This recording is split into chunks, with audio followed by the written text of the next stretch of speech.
വസ്തുക്കളെ കുറിച്ചാണ് നോക്കുന്നത്.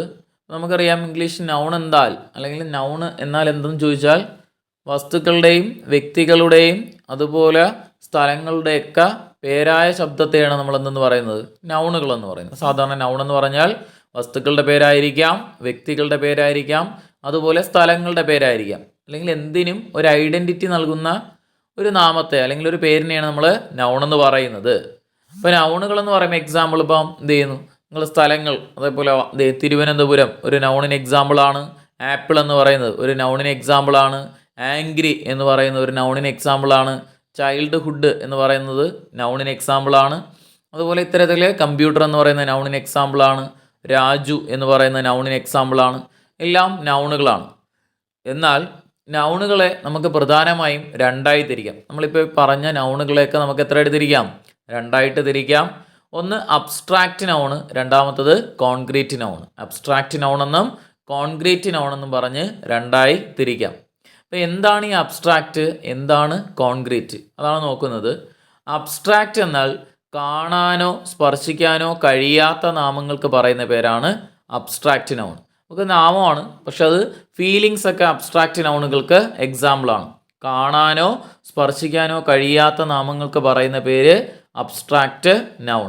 എക്സാമ്പിൾ ഹാപ്പിനെസ് ഒരു അബ്സ്ട്രാക്റ്റ് നൗണാണ്. ചൈൽഡ്ഹുഡ് ഒരു അബ്സ്ട്രാക്റ്റ് നൗണാണ്. സാഡ്നെസ് ഒരു അബ്സ്ട്രാക്റ്റ് നൗണാണ്. പോവർട്ടി ഒരു അബ്സ്ട്രാക്റ്റ് നൗണാണ്. അതുപോലെ ആംഗ്രി ഒരു അബ്സ്ട്രാക്റ്റ് നൗണാണ്. ഇത്തരത്തിൽ കാണാനോ തൊട്ടു നോക്കാനോ കഴിയാത്ത, സ്പർശിക്കാനോ കഴിയാത്ത നാമങ്ങൾക്ക് പറയുന്ന പേര് അബ്സ്ട്രാക്റ്റ് നൗൺ, അല്ലെങ്കിൽ ഫീലിങ്സ് ആയിട്ടുള്ള നാമങ്ങൾക്ക് പറയുന്ന പേര് അബ്സ്ട്രാക്റ്റ് നൗൺ. എന്നാൽ കോൺക്രീറ്റ് നൗൺ എന്നാലോ കാണാനും സ്പർശിക്കാനും കഴിയുന്ന നാമങ്ങൾക്ക് പറയുന്ന പേരാണ് കോൺക്രീറ്റ് നൗൺ. കാണാനും കഴിയും, സ്പർശിക്കാനും കഴിയും, അത്തരത്തിലുള്ള നാമങ്ങൾക്ക് പറയുന്ന പേര് കോൺക്രീറ്റ് നൗൺ. എക്സാമ്പിൾ കമ്പ്യൂട്ടർ ഒരു കോൺക്രീറ്റ് നൗണാണ്. പെന്ന് ഒരു കോൺക്രീറ്റ് നൗണാണ്.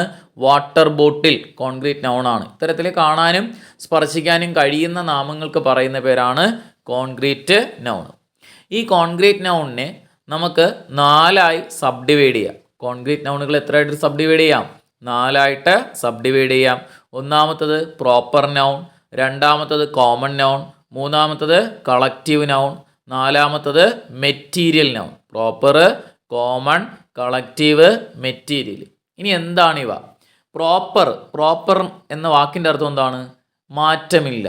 അപ്പോൾ മാറ്റമില്ലാത്ത പേരുകൾ, അതായത് വ്യക്തികളുടെ പേരായിരിക്കാം, സ്ഥലങ്ങളുടെ പേരായിരിക്കാം, വസ്തുക്കളുടെ പേരായിരിക്കാം. വ്യക്തികളുടെ പേര്, സ്ഥലങ്ങളുടെ പേര്, വസ്തുക്കളുടെ പേര്, ഇതിനെയൊക്കെ നമുക്ക് എന്തെന്ന് വിളിക്കാം?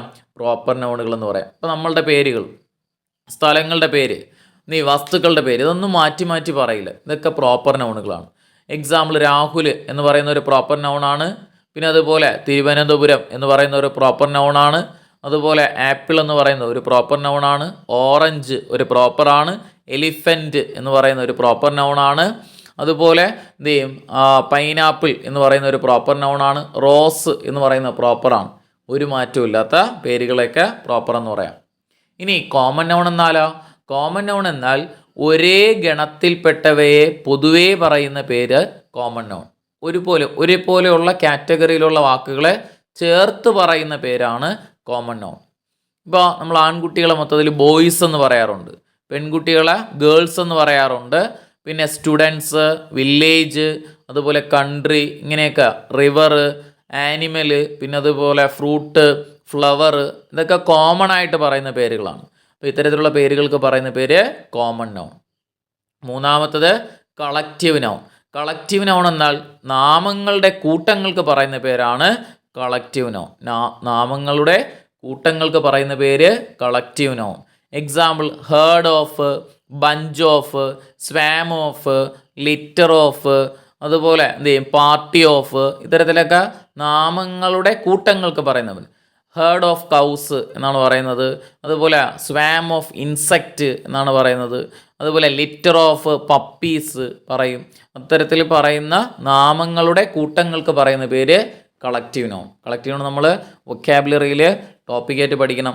അതുപോലെ മെറ്റീരിയൽ നൗൺ വസ്തുക്കളുടെ പേരായ ശബ്ദം, അതായത് രൂപമാറ്റം വരുത്തി വേറെ വസ്തുക്കളാക്കി ഉപയോഗിക്കാൻ പറ്റുന്ന വസ്തുക്കൾ. Example gold, silver, platinum, wood, iron, ഇതിനെയൊക്കെ നമുക്ക് എന്തെന്ന് പറയാം? മെറ്റീരിയൽസ്, അത്തരത്തിലുള്ള സാധനങ്ങളുടെ പേരായ ശബ്ദത്തെ മെറ്റീരിയൽ നൗൺ. ഇപ്പോൾ പ്രോപ്പർ എന്നാൽ വ്യക്തി, സ്ഥലം, വസ്തുക്കൾ എന്നിവയുടെ പേര് കോമൺ നൗൺ. ഒരേ ഗണത്തിൽപ്പെട്ടവയെ പൊതുവെ പറയുന്ന പേര് കളക്റ്റീവ് നൗൺ. നാമങ്ങളുടെ കൂട്ടങ്ങൾക്ക് പറയുന്ന പേര് മെറ്റീരിയൽ നൗൺ. എന്തെന്ന് പറഞ്ഞു? വസ്തുക്കളുടെ പേരായ ശബ്ദങ്ങൾ. നമുക്ക് എക്സാമ്പിൾ പ്രോപ്പർ നൗൺ. നെടുമങ്ങാട് ഒരു പ്രോപ്പർ നൗണാണ്. അരുൺ എന്നതൊരു പ്രോപ്പർ നൗണാണ്. ആപ്പിള്, പെരിയാർ പ്രോപ്പർ നൗണുകൾക്ക് എക്സാമ്പിളാണ്. ബോയ്, ഗേൾസ്, സ്റ്റുഡൻസ്, സിറ്റീസ് എന്തിന് എക്സാമ്പിളാണ്? കോമൺ നൗണിന് എക്സാമ്പിളാണ്, പറഞ്ഞതാണ്. Herd of, bunch of, swarm of, litter of ഇത്തരത്തിൽ വരുന്ന സാധനങ്ങളൊക്കെ കളക്റ്റീവ് നൗണുകൾക്ക് എക്സാമ്പിളാണ്. Gold, silver, platinum, iron, wood ഇത്തരത്തിലുള്ള സാധനങ്ങൾ മെറ്റീരിയൽ നൗണുകൾക്ക് എക്സാമ്പിളാണ്. താഴെ ഐഡൻറ്റിഫൈ ദ അണ്ടർലൈൻഡ് നൗൺ. തന്നിരിക്കുന്ന ചോദ്യങ്ങളുടെ ഉത്തരം കൂടെ ഒന്ന് പറഞ്ഞു നോക്കിയേ, നൗൺ മനസ്സിലായെങ്കിൽ. അപ്പോൾ നമുക്ക് ഐഡൻറ്റിഫൈ ചെയ്യാനാണ്. തന്നിരിക്കുന്ന ചോദ്യങ്ങൾ ഏതാണ്, അല്ലെങ്കിൽ അണ്ടർലൈൻ ചെയ്തിരിക്കുന്ന നൗണുകൾ ഏത് കാറ്റഗറിയിൽ വരുന്നു എന്ന് പറയാനാണ്. Honesty is the best policy, അല്ലെങ്കിൽ ഓണസ്റ്റിയാണ് നമ്മൾ അണ്ടർലൈൻ ചെയ്തിരിക്കുന്നത്. ഓണസ്റ്റി ഏത് കാറ്റഗറിയിൽ വരുന്നു? നമുക്ക് കാണാൻ കഴിയുമോ? സ്പർശിക്കാൻ കഴിയുമോ? ഇല്ല. അതുകൊണ്ട് ഓണസ്റ്റി എന്ന് പറയുന്ന എന്ത് നൗണിന് എക്സാമ്പിളാണ്? അബ്സ്ട്രാക്റ്റ് നൗണിന് എക്സാമ്പിളാണ്. അബ്സ്ട്രാക്റ്റ് നൗണിന് എക്സാമ്പിളാണ്. അടുത്ത് my brother's name is Sam. My brother's name is Sam. Brother ആണ് അണ്ടർലൈൻ ചെയ്തിരിക്കുന്നത്. ബ്രദർ എന്ന് പറയുന്ന ഏത് നൗണിന് എക്സാമ്പിളാണ്? ഒരേ ഗണത്തിൽപ്പെട്ടവയെ പൊതുവെ പറയുന്ന പേരല്ലേ ബ്രദർ എന്ന് പറയുന്നത്. ഏത് നൗണാണെന്ന് ചോദിച്ചു കഴിഞ്ഞാൽ അത് കോമൺ നൗണിന് എക്സാമ്പിളാണ്. കോമൺ നൗണിന് എക്സാമ്പിളാണ്. നോക്കുക, my mother likes gold jewellery. My mother likes gold jewellery. അപ്പോൾ ഗോൾഡ് ആണ് അണ്ടർലൈൻ ചെയ്തിരിക്കുന്നത്. ഗോൾഡ് എന്ന് പറയുന്ന ഏത് തരം നൗണിന് എക്സാമ്പിളാണ്? അത്രേ ഉള്ളൂ. മെറ്റീരിയൽ നൗണുകൾക്ക് എക്സാമ്പിളാണ്. മെറ്റീരിയൽ നൗണിന് എക്സാമ്പിൾ ആണ്. അടുത്ത നോക്കുക, Udaipur is city of lakes. എന്ത് ചെയ്യുന്നുണ്ട്? Udaipur is city of lakes. നോക്ക്, സിറ്റിയാണ് അണ്ടർലൈൻ ചെയ്തിരിക്കുന്നത്. സിറ്റി എന്ന് പറയുന്ന ഏത് നൗണിന് എക്സാമ്പിളാണ്? ഒരേ ഗണത്തിൽപ്പെട്ടവയെ പൊതുവെ പറയുന്ന പേരായതുകൊണ്ട് അത് കോമൺ നൗൺ ആണ്. Common noun. എന്നാൽ ഉദയ്പൂർ എന്ന് പറയുന്ന ഏത് നൗണിന് എക്സാമ്പിളാണ്? അത് പ്രോപ്പർ നൗൺ ആണ്. ഉദയ്പൂർ അണ്ടർലൈൻ ചെയ്തിട്ടില്ല. ഉദയ്പൂർ പ്രോപ്പർ നൗൺ ആണ്. ലേക്ക് എന്ന് പറയുന്ന ഏത് നൗണിന് എക്സാമ്പിളാണ്? ലേക്ക് എന്ന് പറയുന്നത് പൊതുവേ പറയുന്ന പേരാണ്, ഒരേ ഗണത്തിൽപ്പെട്ടവയെ. അതുകൊണ്ട് അതും കോമൺ നൗൺ ആണ്. ഇനി അടുത്ത don't worry everything will be all right. Don't worry everything will be all right. അതിൽ വെറിയാണ് അണ്ടർലൈൻ ചെയ്തിരിക്കുന്നത്. അത് കാണാനോ സ്പർശിക്കാനോ കഴിയില്ല. അതുകൊണ്ട് എന്ത് ചെയ്യുന്ന നൗണിന് പറയുന്ന പേര് അബ്സ്ട്രാക്റ്റ് നൗൺ. അബ്സ്ട്രാക്റ്റ് നൗൺ എന്ന് പറയാം. അടുത്തത് Ponmudi is the most beautiful place in Kerala. Ponmudi is the most beautiful place in Kerala. അപ്പോൾ പൊന്മുടി എന്ന് പറയുന്ന ഏത് തരം നൗണിന് എക്സാമ്പിളാണ്? സ്ഥലമായതുകൊണ്ട് അത് പ്രോപ്പർ നൗണിന് എക്സാമ്പിളാണ്. അത് ഏത് നൗണിന് എക്സാമ്പിൾ? പ്രോപ്പർ നൗണിന് എക്സാമ്പിളാണ്.